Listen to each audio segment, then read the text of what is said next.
put the recording on.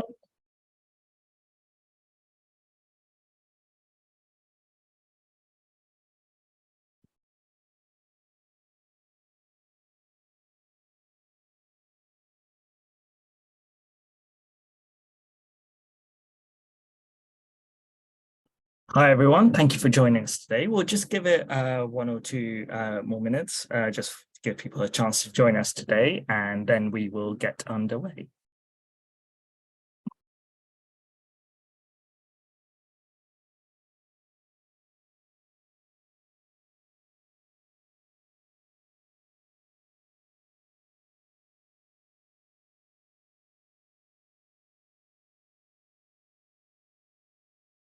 Great. I think we can get started now. I want to thank everyone for joining us today. So this is the Christmas Challenge introductory webinar, just to give you an overview of the Christmas Challenge, some of the sort of positives that we've heard other charities tell us about the Christmas Challenge that's had on them, and also just an explanation on how it all works. And we also delighted to have Eleanor Dorrell from Let Me Know join us, who they won the Christmas Challenge Best Small Charity Award last year. So they're just going, she's just going to give us a brief overview of their experiences from last year, so as well, so you can hear from another charity. I'm Sahil, I'm the Key Partnerships Manager, and we also have Bethany on the call, who is our Marketing Comms Manager, and Karen, who is our Customer Service and Ops Executive, who some of you may have already spoken to via email. So just to let you know, we are recording this webinar, so it should be available on our YouTube channel later this week, so you can share as well with any colleagues. Okay, and just some housekeeping before we get started.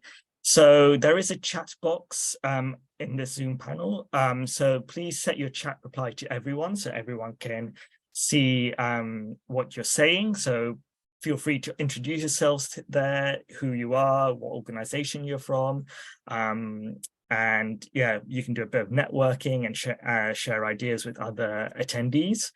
Also, any tech issues, please post them on there, and then we will try and get on them as soon as possible. There is a Q&A portion of the webinar at the end. So if you have any questions for the Q&A portion, please put them in the Q&A box. So that's at the bottom of your Zoom panel, and that's where we'll be picking up questions. Please don't put them in the chat box, because sometimes it can be lost in the conversation. So just put them in the Q&A box, and we will get to them at the end of the webinar. So there is accessibility. So there should be captioning available. So please click on the caption button. If you click on more, and there should be a caption option, so you can, if you need any live transcription. And as mentioned, we are recording this, and we will be putting it on our YouTube channel. If you have any additional questions after this webinar, please email us, and we'll be happy to answer any questions you may have. So in this session, we're just going to give a bit about the Give, what we do, and the Christmas Challenge, and the impact of the Christmas Challenge, how it all works, and yes, how you can all get involved. And as mentioned, Eleanor will also be doing a short presentation on their experiences from last year. So who are we? The Big Give is a digital match funding platform for charities. So we enable charities to showcase your work to donors and philanthropists, and we enable you to take online donations via our campaigns. And through our campaigns, we hope to increase your online visibility, offer you the opportunity to take part in our match funding campaigns, and yeah, helping to increase your resilience profile and skills through the participation of our campaigns. So to date, we started in 2008, and since then, over £240 million has been raised for good causes through our match funding campaigns. So our campaign calendar at the moment has seen the Green Match Fund and the Kind to Mind campaigns. Green Match Fund focused on environmental issues. Kind to Mind campaign finished a few weeks ago and is focused on mental health issues. We have the Champions for Children starting tomorrow, and that's a campaign focused on helping disadvantaged children in London. And we have the Women and Girls Match Fund, which is running over International Day of the Girl, or launches on International Day of the Girl this year. So that's in October. And that's obviously focused on women and girls issues. And as mentioned, we have the Christmas Challenge launching on Giving Tuesday this year. So just a recap of last year's campaign. So last year's we supported the most amount of charities ever. So we had more than 1,000 taking part. The median income of participants was 500,000. So there is that perception that the Christmas Challenge is only for big charities. And actually, that's not the case. More than 2/3 of the charities that take part are what we classify as small to medium-sized charities. Yeah, it is not a campaign just for big charities. So don't be put off by that perception, and hopefully we can ally some of those concerns today. It is last year's campaign was the most amount we ever raised for a single campaign, to over £28 million. Especially after a tough economic year, it was 20% up on Christmas Challenge 2021, which was a fantastic achievement by charities. And yeah, the most amount of donations across the whole campaign, over 80,000 donations. Average donation was £144. So I just want to go over the impacts of the Christmas Challenge on charities. We measure the impact of our organization and our campaigns on how it affects charities. So what we have seen from charities, we measure impacts in three key areas: resilience, skills, and profile. And finally, we also have that satisfaction. We're always looking to sort of improve our satisfaction scores from charities. So what we have also seen through our campaigns and through match funding in general is that more people give, and people give more when their donations are matched. So over the next few slides, I'm just going to go over these themes just so you can understand how, by participating in the Christmas Challenge, it may help your organization. So firstly, let's talk about resilience. Last year, 92% of charities reported at least one donation from a completely new supporter. I think in these tough economic times, it's really important to diversify income streams. We know grant funding is being sort of stretched at the moment. There's more demand for grant funding, but there's less supply of it. So I think it's really important for charities to have different income streams, especially digital fundraising, which is becoming more and more popular, just so as a way to keep a sort of stable financial situation. It's also a great way to engage with supporters. As we have seen, donors are more likely, as I mentioned, more likely to give and give more when they see that match funding is on offer. And from that stat above, you can see it's a great way to sort of engage not only your current supporters, but potentially new supporters, and also maybe those lapsed donors that you may have, those donors that may not have given to you in some time, and this may be a great way to re-engage with those types of supporters. And finally, great opportunity to unlock funding from our philanthropists, who we call champions. We have a range of different champions looking to support different types of causes. The Christmas Challenge is what we say, a cause-neutral campaign. So there's no key one theme about the campaign. So it's great. We have champions looking to fund all different types of causes. So there's almost like a champion for each type of cause area that charities may be working in. We have also seen that the Christmas Challenge has improved the digital fundraising skills of charities. Last year's participants said that 83% of them said that by taking part in their campaign, it has increased their confidence in digital fundraising. So this includes both charities that are completely new to digital fundraising and use the Christmas Challenge for the first sort of foray into digital fundraising, but also charities that have taken part in other digital fundraising campaigns, but they still saw some benefits to their taking part in the Christmas Challenge and improving their skill set. So it's a great way to test something new, test some new ideas. If you are obviously if you're new to digital fundraising, so just for example, building your social media presence, testing new types of email campaigns, or if you're more experienced in digital fundraising, it's a great way to test maybe some new experimental ideas with your donors and engaging them in a different way through this campaign. We also really want to support charities as much as possible and make sure that they are getting the most out of their campaign and they are building those digital fundraising skills. So we do offer access to free training and resources to all charities taking part in the campaign. So this is both case studies from previous participants, guidebooks on how charities can prepare for the campaign. And we also host webinar training with industry experts. So that's covering all the things like digital fundraising, social media, PR, etc., just so charities can have all of that sort of support that they need to make sure that campaigns are a success. And it's a great opportunity to collaborate with other charities. We've had times where charities have been buddying up with each other to have sort of mentoring schemes or mentoring opportunities with other charities and learn from each other. So it's a great way to just spread that knowledge and just have that peer-to-peer learning that we're trying to facilitate between charities as well. So this is just some feedback that we've received last year from charities that took part in the campaign.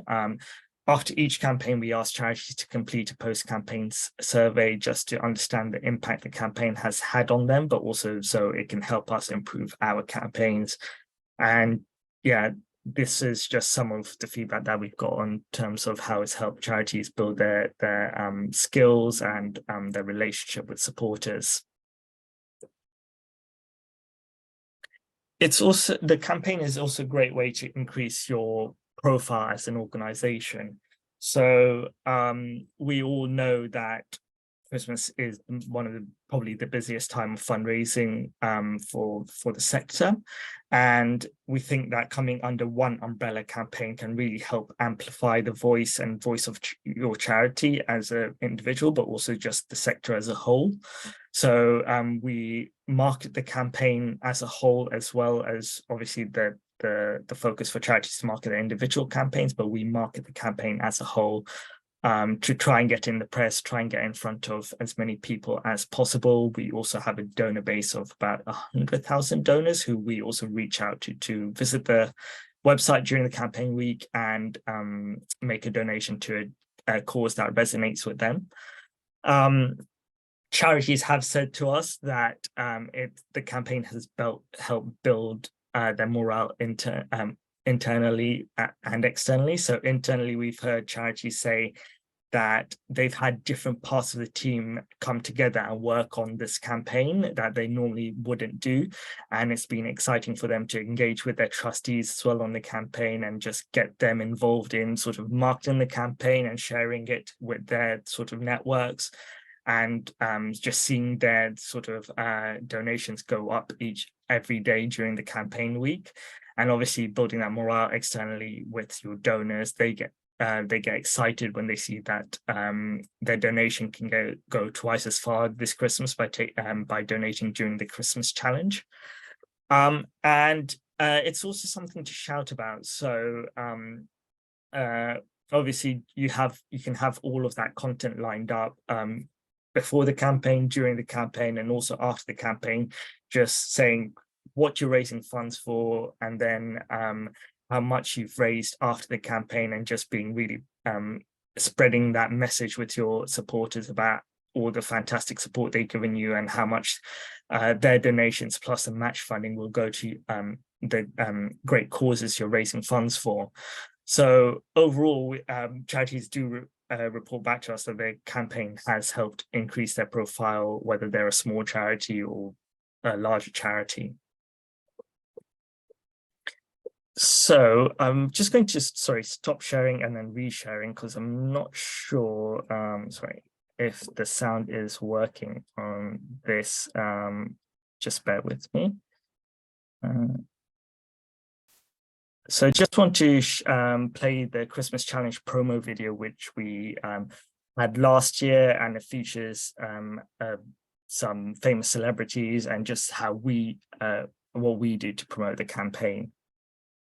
This Christmas, you can make double the difference. From the 29th of November and the 6th of December in Big Gives Christmas Challenge. Anything you donate to hundreds of charities will be doubled. Doubled. doubled. Doubled. doubled.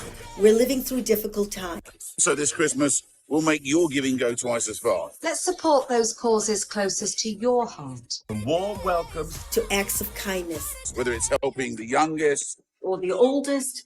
Combating cancer or climate change. Whether it's housing the homeless, Or offering help to those who feel helpless. Whatever your cause, visit thebiggive.org.uk Between, let me check, November the 29th and December the 6th. Choose from hundreds of charities to give to. and your donation will be doubled. The Big Give Christmas Challenge. One donation, twice the impact. Thank you and happy Christmas.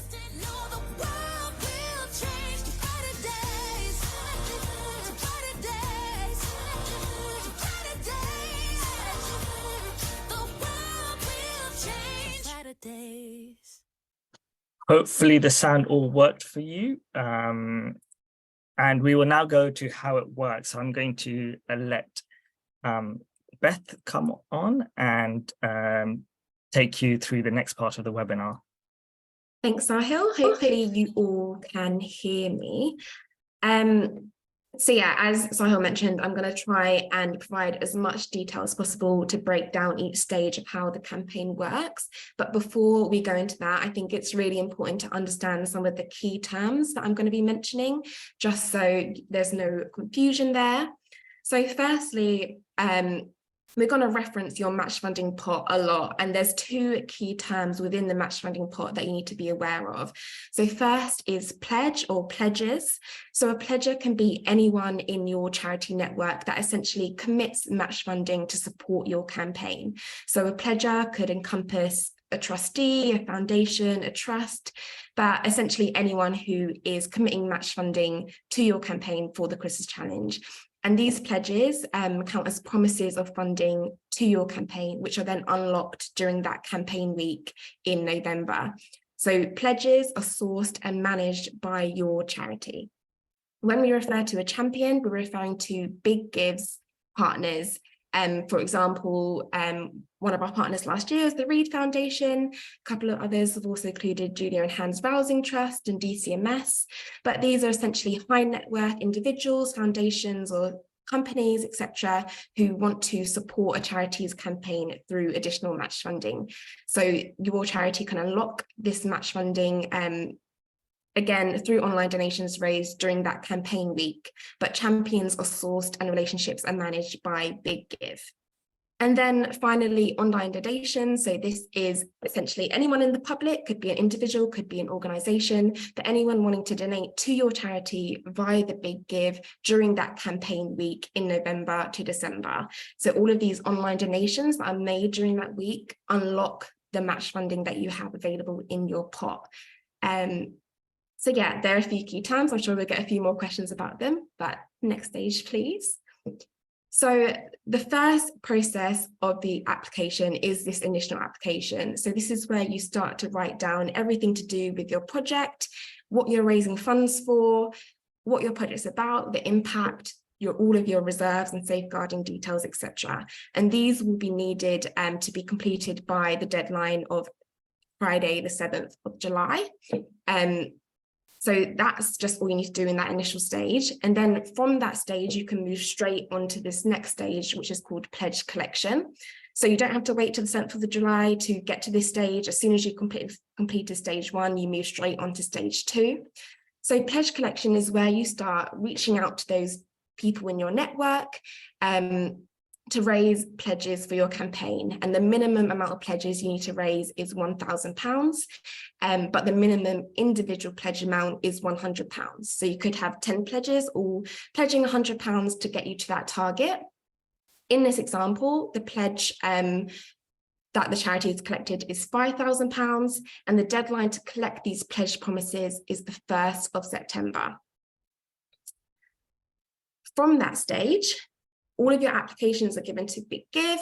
We do all of our due diligence on them to ensure that they meet our eligibility criteria, and then we pass them on to interested champions who would want to potentially add funds to your campaign. So champions come to us and say, I want to support charities working in the UK with young people, for example, and then we'll give them a list of applications that meet that criteria, and then they decide how much funding they would like to allocate. And they can allocate funding up to the same amount of pledges that you secured. So in this example, a charity has collected £5,000 in pledges, and the champion can offer up to £5,000 in champion funding. So in this example, they've given the full amount, £5,000, and the deadline for all of those offers to go out is October 11th. Finally, the last two stages include marketing and then obviously the campaign. So between that October and November start date, we'll support you with marketing resources. We'll have lots of webinars going on, and you're also just essentially preparing all of your social media and emails and assets, for example. And then finally, we'll have that campaign week between the 28th of November and the 5th of December this year. And essentially, you're aiming to raise online donations up to the same amount of match funding that you have secured. So in this example, the charity's aim is to raise £10,000 in online donations, and every donation made during that campaign week unlocks the match funding that you have secured. So pledges are used first to unlock this funding, and then champion funding is unlocked. And then altogether, I think one more slide, you'll see that through all the stages, the charity has raised £20,000 in online donations and match funding. And you can see that that is made up of all of those three different sections.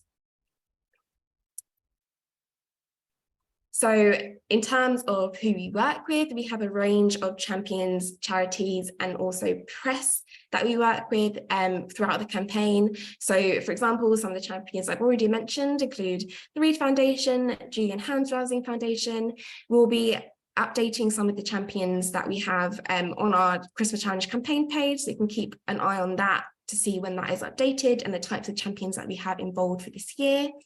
Last year, we had over 1,000 amazing charities taking part, and you'll see some familiar ones here, like FareShare and Cancer Research.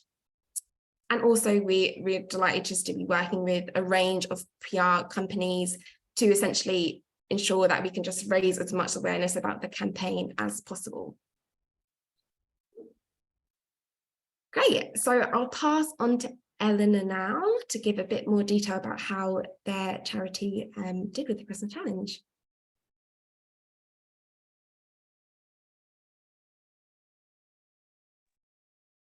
Oh, Eleanor, I think you may be on mute. Oh, sorry, there we go. I hope you can all hear me now. So I'm Eleanor, or Ellie as I'm known. I'm the head of fundraising here at LMK. And I just want to say thank you for inviting us, first of all, along to kind of share our experience of the Big Give from last year. I also just wanted to mention that I wasn't actually in post during the campaign last year, so I will do my best to answer any questions you might have later on in the Q&A, but anything I can't answer, I can always kind of go away and come back to anyone on.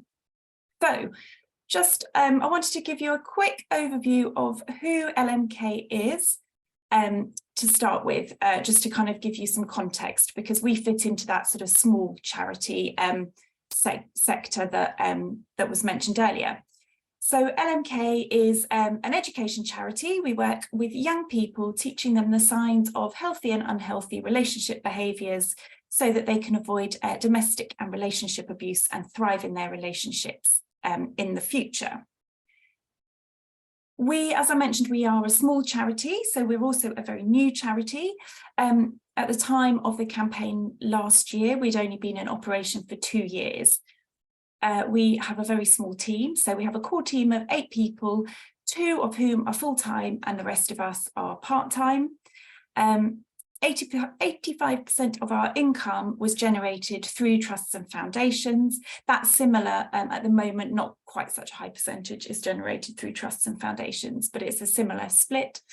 And we have a small social media following, kind of in the hundreds across all social media channels, which has previously limited our success with diversifying our income, which we know is really important to do. So the Big Give Christmas Challenge 2022 was a golden opportunity for us to try and achieve some of these things. So first of all, to diversify our income and our over-reliance on trusts and foundations, to help grow our individual giving and major giving donor base, and to help with our kind of forward planning for the year ahead. So to help us with securing the funding we needed to deliver our workshops for the year ahead. So I just wanted to kind of give you a quick overview of the impact that the campaign had on LMK. So when we prepared our application and submitted it, we set ourselves a target of raising £8,000. Now this was the first time we'd ever done this type of online digital fundraising campaign. So it was all new to us, and we didn't really have any benchmark for how successful the campaign would be. So we wanted to set a target that was realistic but achievable within our kind of constraints. So we set the target of £8,000. That broke down to being £2,000 through pledges, £2,000 through our champion, and then £4,000 left to raise through online donations during the campaign week. That amount would enable us to reach 600 people through our workshops. But you'll see from this slide that we smashed our target, and what we actually achieved was over £14,000, which we raised online in less than 4 hours on day one of the campaign during campaign week. With gift aid included, that was just over £16,000. And in addition to that, we raised £11,000 through offline donations. And those were through donors who, for one reason or another, were unable to donate online, but all cited the Big Give as the reason that they were making the offline donation to us. So the total we actually raised through the campaign as a whole was £26,000. So you can see we absolutely kind of smashed the £8,000 target by well over 200%. And that meant we could reach nearly 2,000 young people instead of the 600 we were planning to, which was a fantastic result for such a small charity and for the new, a new campaign for us. Just kind of breaking that down a little bit further. So those donations were raised through 41 donors, and 29 of those were new supporters to LMK. So really sort of demonstrating the benefit that the Big Give had for us on reaching new audiences. In addition to that, the new donors that we recruited and the financial income generated, you can also see on this slide that we grew our social media following across all of our channels, with Instagram showing the kind of biggest growth, and the overall engagement rate for all of our any of our social media posts related to the campaign was 10% higher than our usual engagement rate, which was also fantastic. So how did we do it? We based our campaign around 3 key sort of principles. So this has been mentioned already, but kind of collaboration, and our whole team got behind the campaign. So that involved the core programme team, which I mentioned there are only 8 of us and only 1 fundraiser. So the rest of the core programme team, all of our volunteers, our LMK leaders who work on a sessional basis to deliver our workshops, our youth advisory board, which is a group of 21 young people who've been through our workshop programmes and now sit on a board to help guide our work and our content, and our trustees and our advisors who we work with as well, all got behind the campaign, and everyone across the team was kind of given responsibilities which were clearly communicated to them ahead of the campaign. Being personal was our second key principle. So we created a donor base of all of our potential donors and prospects and assigned a team member to each prospect. Obviously, being a small charity, we were able to do that because we're not talking huge numbers. But what it meant was that no prospect and nobody in our donor base ever received a generic email or communication from us about the campaign. All communications were personalised and targeted to each individual prospect, and that really was really beneficial for us. And then thirdly, organisation was key. As a small team, we needed to make sure we kind of had the resourcing in place and that everyone was clear on their responsibilities. So we created a project initiation document, which we used to launch the campaign internally 6 weeks in advance. We included a communication plan, KPIs, timeline, and as I mentioned, kind of the responsibilities of the team members were set out within that plan as well. We also made sure all our comms were drafted in advance, so we were ready to go. So what that meant was we had sort of communication templates, email, WhatsApp message templates, but they were all then personalised before they were sent to anyone. So they were never sent out as the generic template. And again, our social media content was all prepared in advance, and we prepared content based on different scenarios and different sort of rates of success with the campaign. So whatever kind of the stage we were at or the outcome we were at, we had the social media content ready to post in advance. And we held weekly team meetings with the core team to make sure we were on track as we went through the planning phase. So just looking kind of step by step at what we did, step one for us was a campaign warm-up phase. And within that, we held 2 events. We had a comedy night and our LMK birthday event that we invited our prospects to.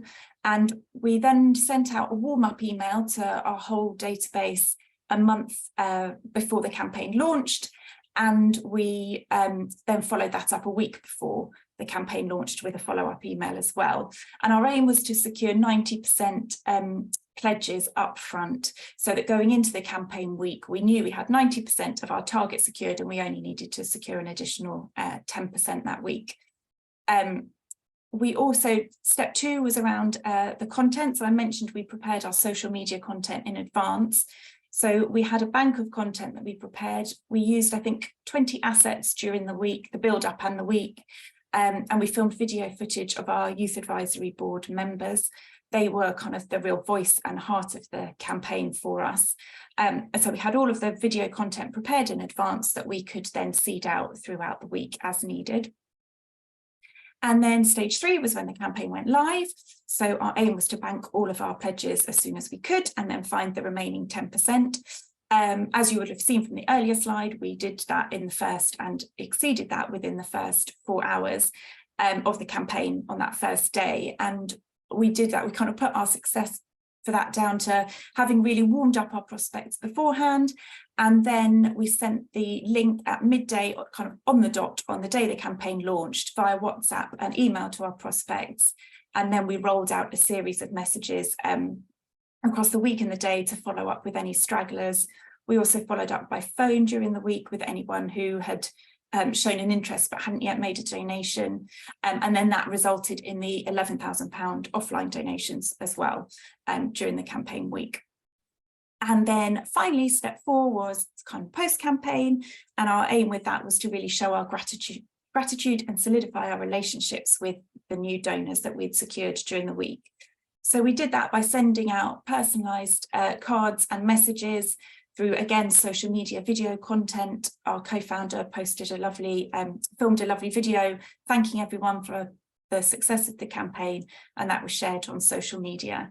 And following on kind of subsequently since the campaign, we keep keeping those donors warm with updates on kind of major things happening within LMK. So we're recruiting our first chief executive who will be in post over the summer. So we're communicating that with them. We obviously shared the success when we won the Big Give award as well. So we're keeping those new donors warm with sort of major news from LMK along the way.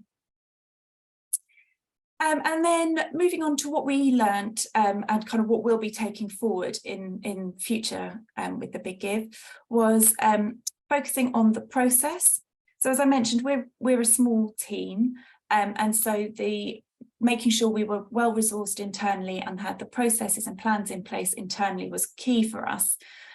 We're still very manual, being such a small and new charity, but we are investing in a new CRM and in MailChimp, which would help with managing the workload for us this year. But we need to make sure we balance that with the personal approach, which was really key to our success, we felt, last year. Also being realistic but ambitious. So obviously we kind of far exceeded our target last year, and setting that target, we didn't really have anything to benchmark it against. But this year going forward, our targets will be higher and kind of in line with what we learnt and the support we received from this year. Then this third point is probably the key thing actually, is warm up before the race. So really investing the time in nurturing those relationships before you get to the campaign week was critical for us, and something we're doing again this year. It's really important that you're not going out with kind of a cold ask during the campaign week. So really invest that time up front is really, we found to be really important. Something else we're looking at for this year is around creating a focal point during the campaign week.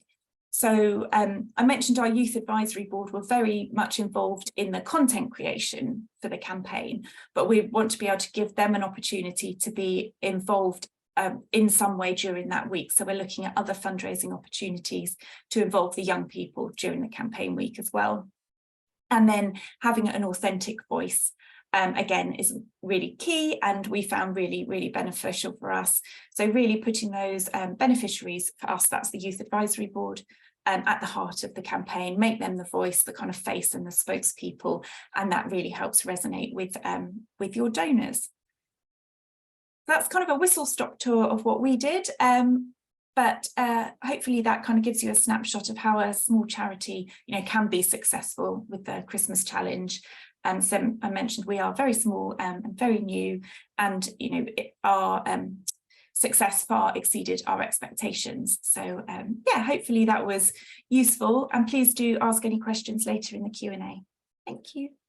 Thank you, Ellie. That was really helpful. We're getting a lot of comments saying how helpful the guiding principles were. So really thank you for sharing all of that with everyone. It's much appreciated. No worries. I'm just going to share my screen again, and Beth will just go over how you can get involved for this year's campaign. Yeah, so if you just go to the next slide, fab. So if you are interested in the Christmas Challenge, applications are open now until July, start of July. So we would definitely advise you to apply as soon as possible to give you as much time as possible to start collecting those pledges. All you need to do is visit our website. You can create an account or log in if you have one already. Click on Big Give Campaigns in your charity portal, and there'll be a Christmas Challenge application that you can apply for and start filling out that initial application form that I mentioned. And of course, if you are unsure, if you have any additional questions that we haven't managed to get to, please feel free to reach out to us, and we can make sure that your account is all set up or answer any of the questions that you have. And we also have another webinar coming up on creating your application. So if you are looking for additional tips and tricks to help you with submitting that first application form, I would definitely advise signing up to that, and we'll ensure that the link's put in the chat at some point, so you can have a look at that as well. But I see a few questions coming into the chat, so I think we'll open it up for questions now. Yeah, thanks, Beth. Yeah, Karen. Yeah, I think you can start us off with any questions. Yeah, so the first one that came in is, has the online donation capabilities been updated and improved? Last year, some of our donors struggled to make online donations, and it took them a couple of days before the website issues were resolved. So there weren't any website issues. There are, so to explain what across the industry with digital fundraising platforms, there are they are targets for card washing attempts, basically. So with our payment processor, in partnership with our payment processor Stripe, we do have stricter control, like stricter security measures when someone is making a payment.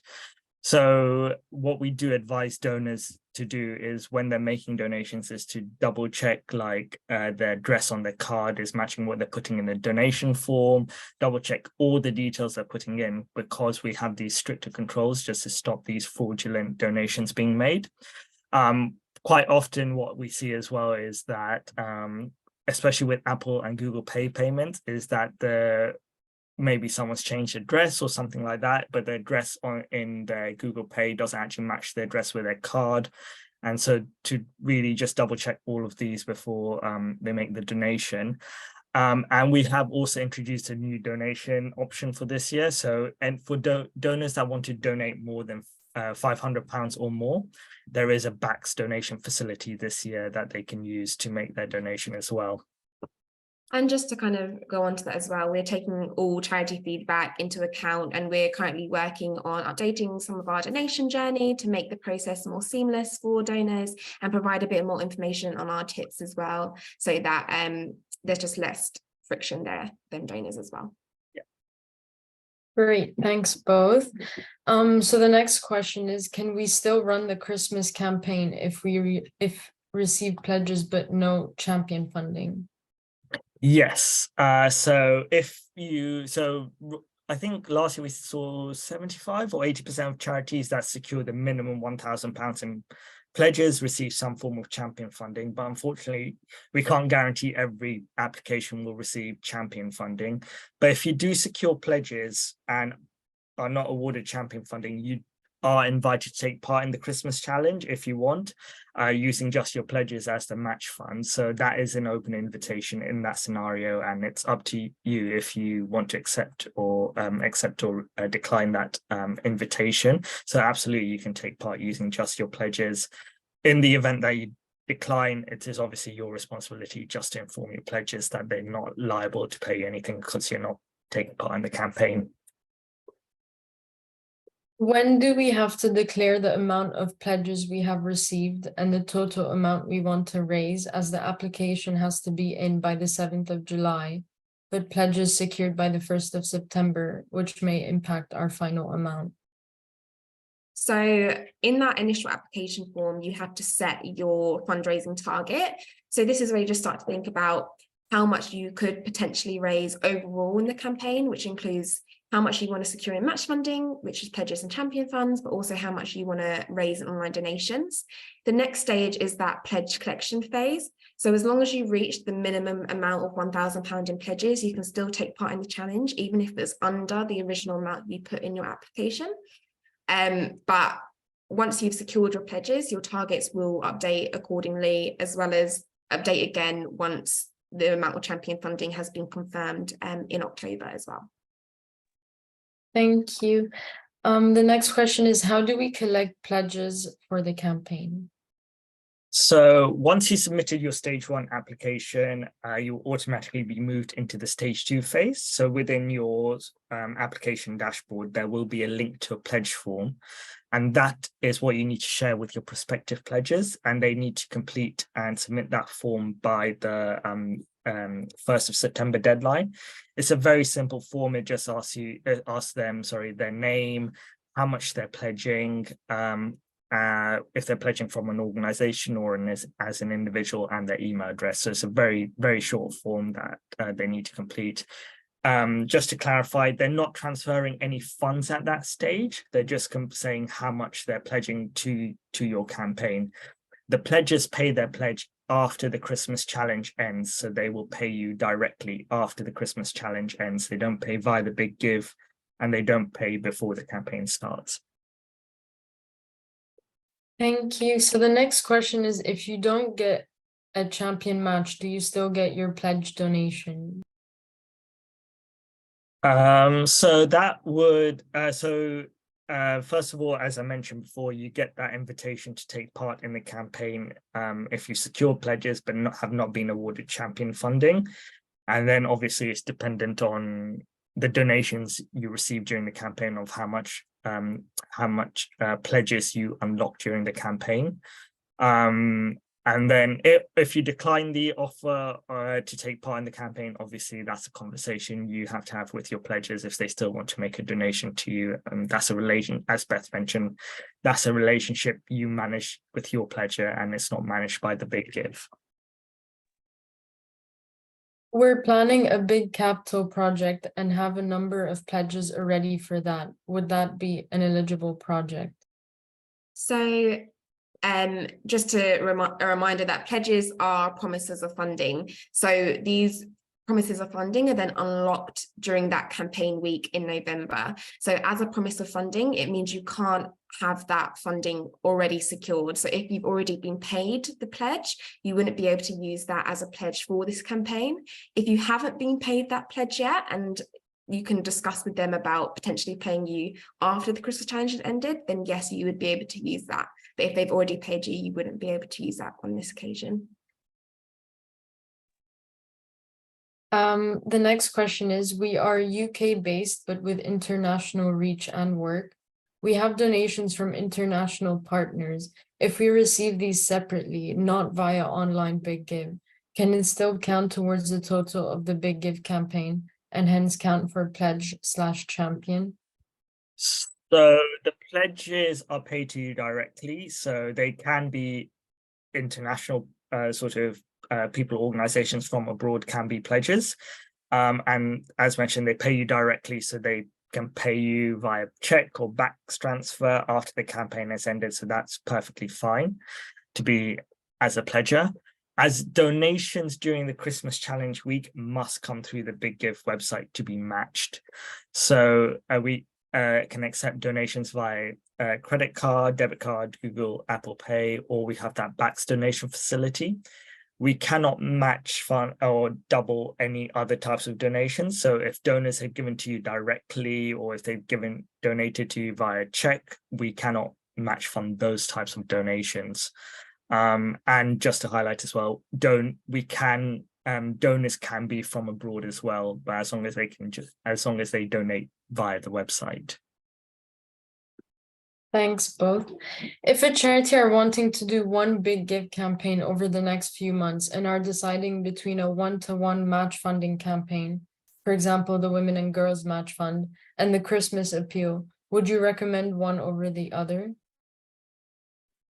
Good question. I think it really depends on your charity and what your aims are. If this is your first campaign, especially if you're very new to digital fundraising and you haven't done Big Give before, I would probably advise the Women and Girls Match Fund campaign. The one-man model is probably an easier model for newer charities, and also it's an opportunity to just get your head around how the digital fundraising works. For other, the word's gone out of my head, but if you have other aims, like you want to really maximize your fundraising by reaching new supporters, or you want to make the most out of having that big campaign opportunity, or you want to raise a lot more funds that could potentially have access to new champions, I would definitely advise that Christmas Challenge campaign instead. So I think you should definitely think about what your goals are, and then you can decide what campaign would work best for you. I don't know if you want to add, Sahil. Yeah, I was going to say, think about what your fundraising plans are for the rest of the year. What have you got planned? Where do you see those campaigns fitting into your existing plans? And yeah, just to highlight as well, with the one-to-one model, the amount of match funding you can be offered is lower. So as Beth said, it depends on, do you want a bigger target, or like with the Women and Girls Match Fund, for example, you apply for one of three levels of match funding: 2,500, 5,000, or 10,000. With a Christmas Challenge, the targets are obviously bigger, but you can access more champion funding. So that's something to consider as well. Thanks both. The next question is, when would we receive all donation funds? So the donations are paid to charities via payment processor Stripe. So they're paid on a fortnightly basis. So basically, any donations between the first Tuesday of the campaign to the end of Monday will be paid 2 weeks after that Monday. And then any donations made on the final day on that Tuesday will be paid, I think that's then 3 weeks later. So basically, by the end of December, you should have received all of the donations. Can we have multiple people using our online account? Yes, if you're talking about team members, yes, absolutely. You can add team members to your Big Give account. If you log in, click on account, and then click on team, you can add team members to the account so they can also access it and help you complete the application. Thanks, Sahil. So the next question is, what reporting is needed after the Big Give campaign? We will ask, well, it depends on your champion firstly. So some champions want charities to report to them directly. So you will need to complete the reporting requirements as directed by them. Some champions prefer the reporting to be done by the Big Give, in which case we will send you an impact report to be complete over the summer, the following summer, to be completed and returned to us by end of December 2024. Are there restrictions on what the funding can be used for? So yes, in terms of that, the funding, your fundraising target is restricted to the project that you've outlined in your application. But it's important to note here that the project can be a specific project, or it can be raising funds for core costs. So it really depends on what you're putting in your initial application, but that initial fundraising target is restricted to that project. And then any funds raised over your target during the campaign week count as unrestricted, extra and unmatched donations to your campaign. This may be a question for detail. However, will the donation link also request /direct for gift aid automatically? Yes, so we do ask donors during the donation journey if their donation is gift aid eligible or not. And yeah, as a charity, you can authorize us to claim gift aid for you if you want. There is a 3% admin fee on any gift aid applicable if you do authorize that. Oh, you can claim gift aid yourself. There's no admin fee, and your donation report will contain all the relevant donor information for you to submit your own gift aid claims. Worst case scenario, you only received the minimum £1,000 in pledges and no champion funding. Can you still receive online donations above £1,000? Yep. Yeah. So in that scenario, you'll have £1,000 of match funding. You'll have 1,000 of donations to target to raise during the campaign week to unlock all of that match funding. If you do hit your target before the end of the campaign week, you can, as Ellie showed in her presentation, you can still continue to receive donations in excess of your target. What happens if the person pledging then doesn't commit to the pledge after the campaign has closed? Very good question. This has happened on occasion, and the first thing we would ask you to do is to contact us as soon as this becomes apparent. It may be a case that you would have to secure a replacement pledger, and then you would just need to send us the names of the replacement pledger, but that will be the most likely scenario in that eventuality. And we can only release, if you've been awarded champion funding, we can only release the champion funding to you once we have seen all of the pledges have been paid to you. But just the most important thing to know is if this situation arises, contact us as soon as possible, so then we can just talk you through the possible next steps. There's a question for Eleanor here, which is, can you tell us more about the warm-up event you held for prospects and how you measured / secured the 90% pledges? Was it in writing or verbal? Yeah, so the warm-up events, we had 2 events that we organised. So we had a comedy night that we held in the summer, and we invited basically everyone within our networks to that event, including people who were on our prospect list. And then we had a birthday event, which was like a panel discussion event later in the year. I think it was in September. And again, we invited our prospects along to that as well. The pledges were secured primarily in writing, sometimes verbally, and we tracked it all through our campaign spreadsheet that we'd set up. So any interactions we had and any of those positive conversations and kind of commitments were recorded through that, and we recorded the way that pledge or conversation had been had, so whether that was verbal or written.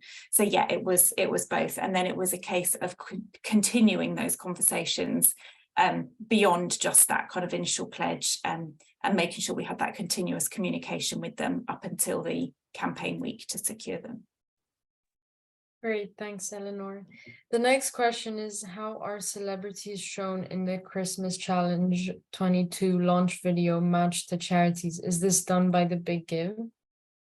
So the launch video is part of the PR work that Big Give does to essentially raise awareness about the Christmas Challenge campaign. So a lot of the celebrity partners that were within that video were highlighted as key supporters of some of the charities that were taking part in the Christmas Challenge.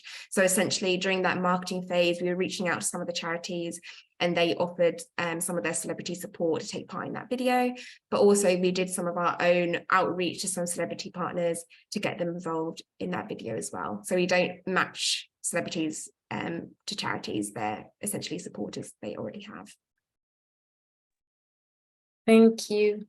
The next question is, can you just clarify, we have to match the amount that pledgers and champions have given on the online donations in order to receive the match funding? Yes, that's correct. Maybe it'd be helpful if I share my screen. Just bear with me 1 second. Where is it? Here.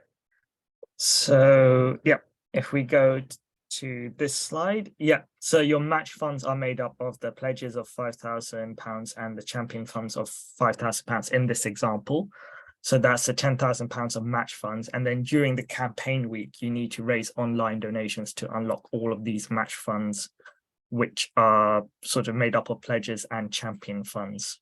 And then just a reminder, it's not an all or nothing situation. So in this example, if the charity raised, let's say £7,500 in online donations during the campaign week, they'll receive £5,000 from the pledges and £2,500 from the champion funds. So yeah, you just need to, once you secure the pledges and if you have champion funds, your next goal is just to focus on securing those donations during the campaign week. Thanks, Sahil.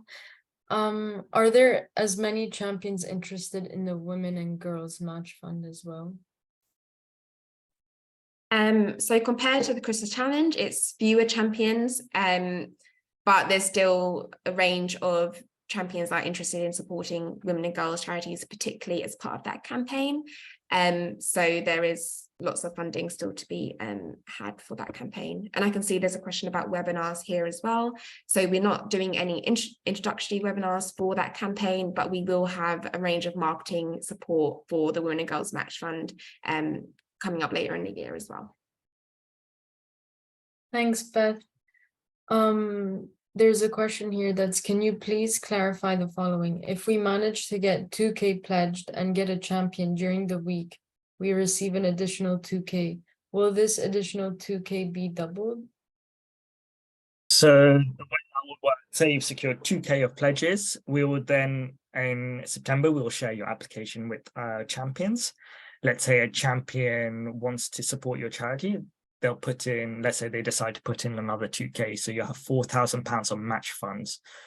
You then need to raise £4,000 in online donations during the campaign week to unlock those match funds. So in total, you would have contributed £2,000 from your major donors and then £4,000 from your individual donors, and then 2K from our champion funding. Can another funding body be a pledger in this process? Absolutely, yes. Is it possible to apply to the Christmas Challenge so we don't miss the deadline, but then back out before September 1st if we decide to focus on a one-to-one match fund campaign? Yeah, absolutely, you can. If gift aid is offered, will the address input feature be made compulsory, as you can only reclaim gift aid with name and address details, or can the donor remain anonymous despite offering gift aid? Yes, so we ask donors their address and if they've opted in for gift aid, and you'll see their full name and address in your donation report. In the match pot, which is released first, the pledges or the champion funder, or is it released proportionately from each? It's first pledges and then champion funds.